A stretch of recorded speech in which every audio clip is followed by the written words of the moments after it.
Alrighty, we are launched in and we are on the activity dashboard. Let's go ahead and click new detections to review all the detections that we currently have in our queue and continue off of getting familiar with our detection queue and what we're looking at. So we can just remove the filter of new. All of them are in the status of new for all 11 detections that we currently have. But if I wanted to just take an approach to sorting this, there's a couple of different ways that we can start our analysis. So I always want to look at critical alerts first. When I look at the critical alert, it then filters out the related tactic and technique. That's very easy for me to see. So it's an Overwatch based detection coming from the technique of malicious activity. It's occurred within the last week on July 29th at 15:12. It's new. The triggering file is bash and it's not assigned. Other information I can glean from this is obviously it's critical detection in pink. That's part of an incident. If we hover over it, we can see that. We can also see that we have the Falcon icon related to an Overwatch-based detection. You can have the little indicator here giving you insight as to what happened. So it was triggering for testing purposes, the host that it was on, the username involved, the status of it, and the fact that it's part of a new incident or triaging on full detection details. Since that's a test detection, we're not going to spend a lot of time in that. Now, if I didn't want to sort on criticality, the other thing I would recommend that you can do is start looking at your triggering files. So I like to look at all the triggering files to see if there's anything of interest. So who am I kind of stands out at me as could be enumeration for a threat actor trying to figure out who they are on a box that they've landed onto. Explorer, I could review that one to see user interaction. Putty, also interesting. Touch, so a file could have been made. VI, maybe these are together with editing a file. Chrome, maybe we have something related to browsing activity. Update.exe doesn't mean anything to me. Chrome helper, maybe something was blocked in Chrome and Chrome's trying to help us prevent navigation to a malicious site. FileZilla, definitely a process of interest that I would want to review. Looks like it was just being set up and ran. And 4 related to bash, which I know are my test detections. So I can sort by these. Nothing is really gleaming out as to where I want to start, but if I could pick any of these and just start filtering, it can give me the same information in the filter navigation for quickly. We can just pick one for Chrome exe, what tactic and technique it's filtering out at, what criticality it is. So high, machine learning, it's sensor-based machine learning. It's occurred within the past week. Chrome and it's unassigned. It's not part of an incident. We have no shield here for the process being blocked, killed, or quarantined. We have the little icon there for malware. If we hover over the eye, it's going to give us, detections based on a high degree of entropy, packing, or anti-malware evasion, or other similarity to known malware for what's being observed by the sensor. The detect time, the host that it's on, and if I want to view the full detection details, I can go ahead and click this icon. If we reset here, I quickly just want to demonstrate the grouping options that you can have. So currently set on no grouping, so none of these detections are grouped by any common field. But you can group by host. So how many detections do we have present on what host? So 4 on this host, 5 on this host, 2 on this host. Last seen, workstation or server, and it will break out what these 5 detections are in their criticality for their severity. 1 for critical, 1 high, 2 medium, 1 low, etc. So grouping by host gives you this nice ranking of maybe this host is more of interest because we have 1 critical and 1 high, 2 mediums and a low, and neither one of these have a critical, and these ones have a couple of lows, and this one only has 2 high.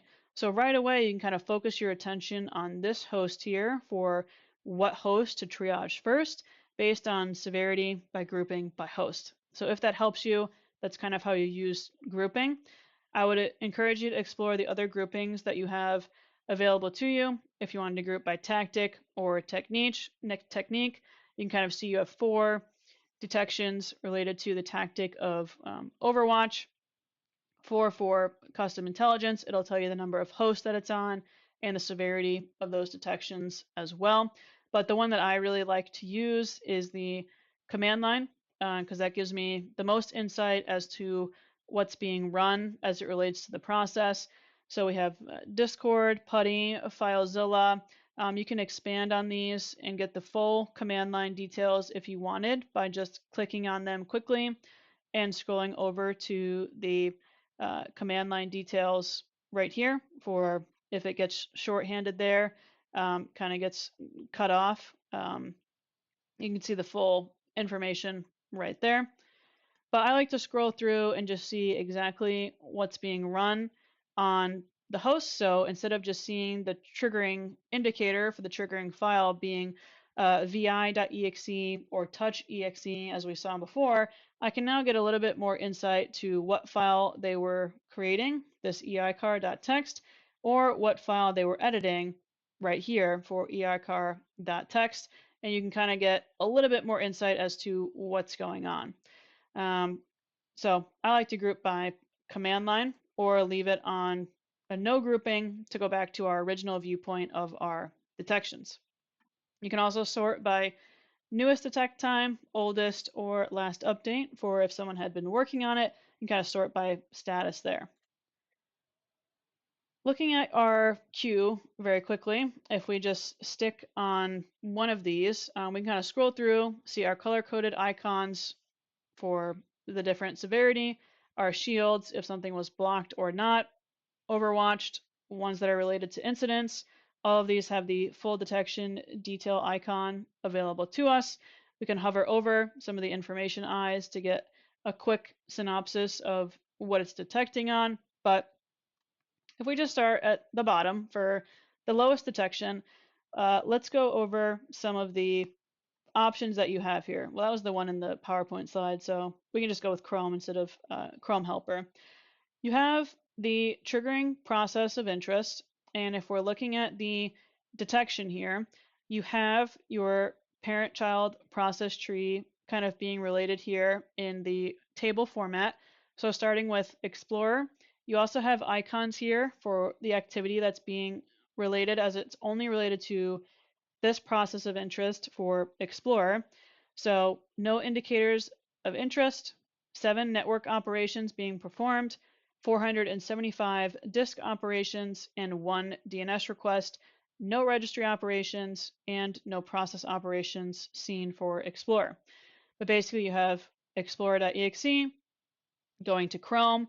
Chrome is performing 4 network operations, etc., 1 registry operation, and then 29 disk operations for Chrome again.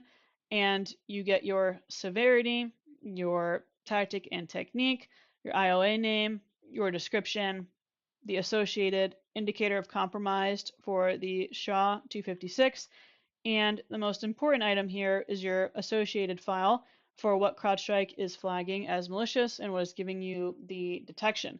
So your associated file is this named generated, looks like hash or indicator GUID like name for .temp for something that looks like it's being downloaded from Chrome as your triggering indicator matching your malicious hash. We'll come back to this. We're going to do all of these, so I'll have plenty of practice.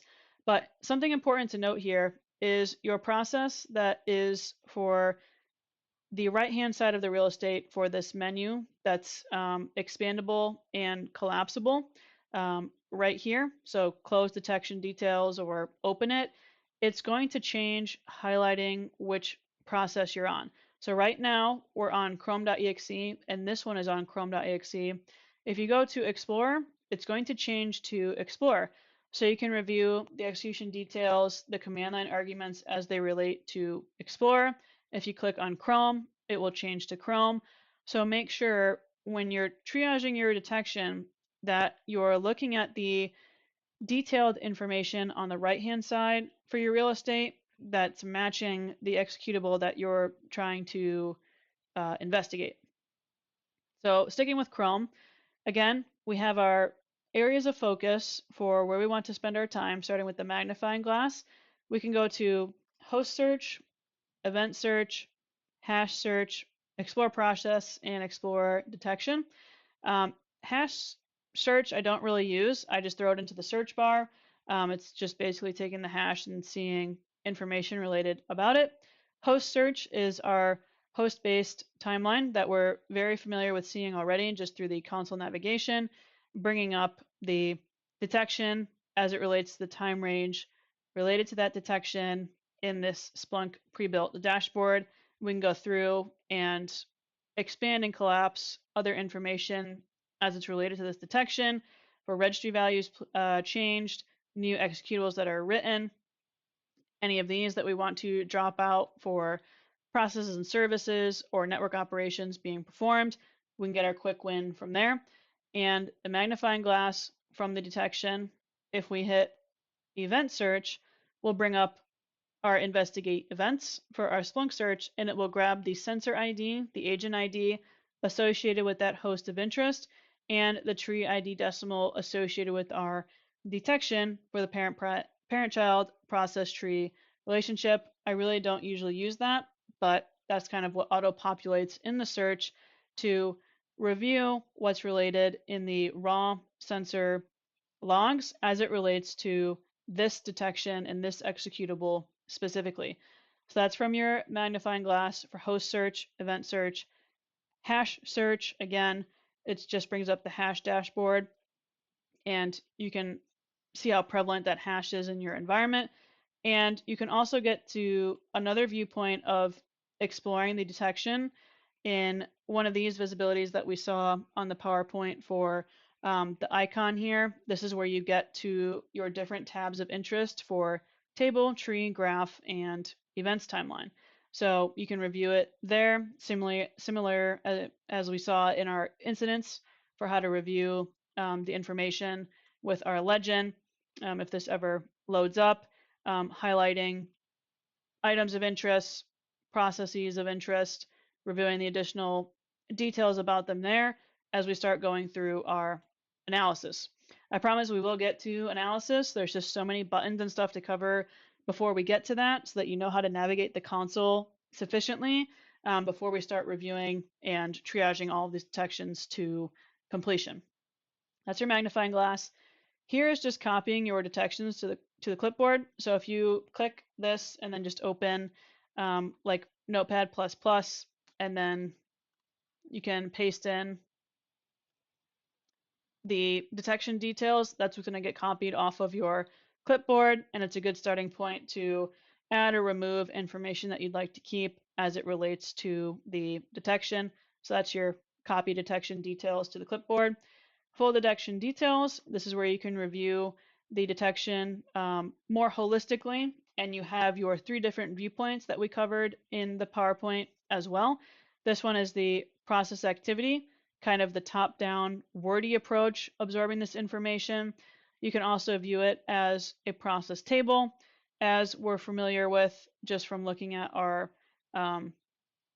detections in this left and right real estate type depiction. And the most helpful one that I like is the process tree, where you get your parent-child process tree relationship, and you can kind of expand and collapse other items that are going on with this, review other detections of interest, other operations that may have been blocked or allowed, expanding and collapsing and reviewing command line arguments for all of the processes involved here. You kind of get lost, and sometimes you open one of these that expand too many items of interest, and you gotta kind of go back and reopen it. But this is kind of where you can view your parent-child process tree relationship as it relates to that detection. So that is your full detection details, and that opens up all those different viewpoints that we just went into. Unassigned, this is where you can change the ownership and kind of put it to yourself and kind of say in progress and put started triaging and hit update. This will change the status of it to say it's assigned to me, and instead of new, it's now in progress. You can also add comments to the log. So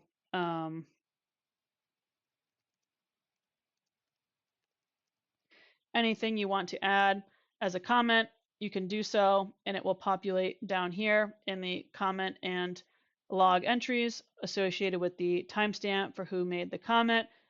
Adding sample detection now, started triaging it when I made the status change, etc. That's your comment section. This will bring up the host information as it relates to workstation, server, what agents deployed on it, what operating systems running, what sensor versions deployed out to it, etc. Network contain is where you can network isolate the host and sever off network communications to it. It will only be able to communicate back to the CrowdStrike cloud instance. You can take this action and change the containment status of the device, putting in your comment there for the log entry, and contain the device there. This we're going to cover in the exclusions module for creating exclusions or allowing things to run in our environment. And here is where you can also connect to the host, which we will cover in the real-time response module for opening up the sudo-like shell. The host needs to be online. I'll be sure it's online for the module in the future, but that is where you can connect to the host and drop onto a live shell for it. Your execution details, you have your detect time, host name, server workstation, username associated to the machine, the severity, tactic technique, technique ID. So this is the MITRE ATT&CK framework. CrowdStrike just puts CS in front of it to kind of pseudo map their own framework mapping to the MITRE ATT&CK framework. You can reference their documentation for what technique ID CrowdStrike T0007 is, or you can just go to the MITRE ATT&CK framework and look up T007 and get an idea of what you're dealing with. The indicator of attack name, so machine learning identified high confidence malicious file, a description saying, hey, we think this is a malicious file. The triggering indicator, so the hash that's actually involved here. Global prevalence is kind of how common it is globally and locally unique to your environment. Within CrowdStrike is your local prevalence for that hash. Global prevalence, I believe, is over all CrowdStrike clients that are out there for how common this has been seen. IOC management action, you can go to adding or allowing or not allowing, blocking hashes, IPs, domains, etc. right from the detection. You can also go straight to investigating the hash if you would like to, for opening up the hash menu icon. Same from up here. If you were to go to hash search from this magnifying glass, it will open the hash dashboard and start searching globally for where it's seen this hash of interest, expanding your time range, of course, to something more substantial than the past 24 hours for where it's seen it, the number of hosts it's seen it on, first and last time it's seen it, associated DLL, hash, etc. So you can kind of scroll through that hash search dashboard if you'd like. You can do a global hash search as well. Hybrid analysis, you can throw it into VirusTotal pretty quickly, or just Google the hash, and it will give you here the associated file name for the file of interest. You can also expand upon the command line arguments that are being thrown, view the full file path, see the triggering indicator. This is going to be for Chrome, so not actually for this triggering indicator. That's one thing to pay attention to as we go through our detections, making sure you're actually looking at the malicious file of interest and not the legitimate process above it for Chrome or Explorer or 7-zip or literally anything before that. CrowdStrike can get a little bit confusing for which one you need to pay attention to, but it would be this one here and this hash of 7FF, not Chrome. If we throw this 22 Echo 9er into a VirusTotal, this is going to pop up for Chrome, and that's going to be a legitimate hash and not the process of interest that we're looking at for the detection. We're more interested in this 7FF Charlie. If we throw that into VirusTotal, probably going to get flagged for a malicious indicator and it's the mimilib DLL associated with Mimikatz, and that is the triggering indicator that we are associated with. When we start triaging the detections, I'll be sure to point out, how to keep that straight and organized, but here it has the correct one highlighted for what is of interest, and you get a lot of additional details in the execution details on the menu on the right hand side. Run period, start and ended, if it was terminated or if it's still running, any exclusions that you put in that it did not detect or allow on, comments, other file details to see if it's signed, the first time it's seen, the hash, and then anything that's grayed out means nothing happened, so no file was quarantined here. You can get some user details for how they logged on, what login time they logged in, how they logged in, the username associated, host details, server, workstation, operating system, etc. Disk operations being performed, DNS requests, we have nothing, no registry operations, no process, no related intelligence or AV detections. We only have information as it relates to disk operations, which is equivalent to what's highlighted here for 29 disk operations related to chrome.exe. If we change this and highlight to this chrome.exe and collapse all of these and go down to the bottom, these are also going to be a one-for-one match for 4 network operations being performed here, 9 disk operations here, 1 registry operation here. So make sure you're comfortable with navigating the left-hand side of the real estate with the right-hand side of the real estate and keeping track of where you are for what process or executable you're looking at, as you don't want to start crossing over your information when you do your write-up and putting in inaccurate information into your ticket.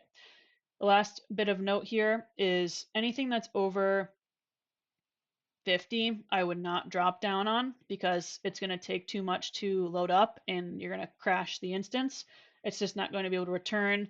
If this had 475 disk operations, so we can click on Explorer here and scroll down to disk operations. Don't click this. This is not going to load up all 475 disk operations, and it's just going to crash and freeze, and you'll have to kind of log out, log back in, or kill Chrome.